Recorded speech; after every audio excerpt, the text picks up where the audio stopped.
Middle east में जारी जंग के बीच इजराइल के प्रधानमंत्री बेंजामिन नेतन्याहू ने अपनी मौत की अफवाहों का खंडन किया। उन्होंने गुरुवार देर रात प्रेस कॉन्फ्रेंस कर कहा, मैं जिंदा हूं। नेतन्याहू ने दावा किया कि बीते 30 दिनों में अब ईरान के पास यूरेनियम एनरिच करने या बैलिस्टिक मिसाइलें बनाने की कोई क्षमता नहीं है। नेतन्याहू ने कुछ ऐसी बातें कहीं जो सबको जान लेना चाहिए। इसके साथ ही उन्होंने ट्रंप पर एक बहुत बड़ा खुलासा किया। नेतन्याहू ने कहा, हम जीत रहे हैं और ईरान बर्बाद हो रहा है। ईरान के 100 से ज्यादा मिसाइल लॉन्चर तबाह हो गए, साथ ही हथियार बनाने वाली कई फैक्ट्रियां भी नष्ट हैं। उन्होंने आगे कहा, हम ईरान पर चौतरफा हमले कर रहे हैं। वो अब दुनिया को ब्लैकमेल नहीं कर सकता, उसकी लीडरशिप खत्म हो चुकी है। नेतन्याहू के बयान की जो बड़ी बातें हैं वो कुछ ऐसी थी कि नेतन्याहू जैसे ही लाइव आए उन्होंने कहा, मैं जिंदा हूं और आप सब इसके गवाह हैं। शायद मौत की अफवाहों का जवाब देने के लिए उन्होंने ऐसा किया। 20 दिनों के युद्ध के बाद ईरान के पास अब यूरेनियम संवर्धन की क्षमता नहीं बची, उन्होंने कहा, और बैलिस्टिक मिसाइल बनाने की भी क्षमता खत्म हो गई है। नेतन्याहू ने कहा कि वो इसे पूरी तरह से नष्ट करने तक जारी रखेंगे। उन्होंने कहा, युद्ध के 3 टारगेट रखे, इसमें ईरान का न्यूक्लियर खतरा खत्म करना, बैलिस्टिक मिसाइल खतरा हटाना, ईरानी लोगों के लिए आजादी की स्थितियां बनाना।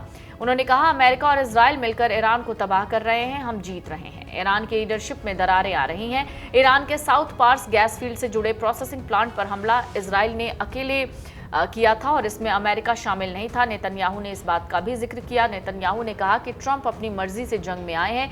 क्या कोई सच में ये सोचता है कि किसी से ट्रंप को कुछ करने को कहा जा सकता है? रेजीम चेंज के लिए सिर्फ हवाई हमले काफी नहीं, जमीन पर कार्रवाई भी जरूरी हो सकता है, लेकिन ईरानी लोगों को खुद उठना होगा। ये बातें भी नेतन्याहू ने कही। दूसरी ओर ईरान ने देश के अंदर भी सख्ती बढ़ा दी है। सरकार ने विरोध प्रदर्शनों से जुड़े 3 लोगों को सार्वजनिक रूप से फांसी दे दी है, जिसमें एक 19 साल का पहलवान भी शामिल था।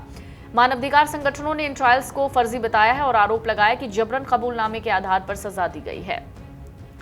इजराइल के प्रधानमंत्री बेंजामिन नेतन्याहू ने दावा किया है कि ईरान अब यूरेनियम संवर्धन और बैलिस्टिक मिसाइल बनाने की क्षमता खो चुका है। इसके साथ ही ईरान ने अपने गैस फील्ड पर हमले के जवाब में खाड़ी देशों के तेल और गैस ठिकानों पर हमले तेज कर दिए, जिससे युद्ध और गहरा गया है। नेतन्याहू ने यह भी कहा कि डोनाल्ड ट्रंप के अनुरोध पर Israel South Pars gas field पर आगे कोई हमला नहीं करेगा, लेकिन ट्रंप ने चेतावनी दी कि अगर कतर पर दोबारा हमला हुआ तो अमेरिका कड़ा जवाब देगा।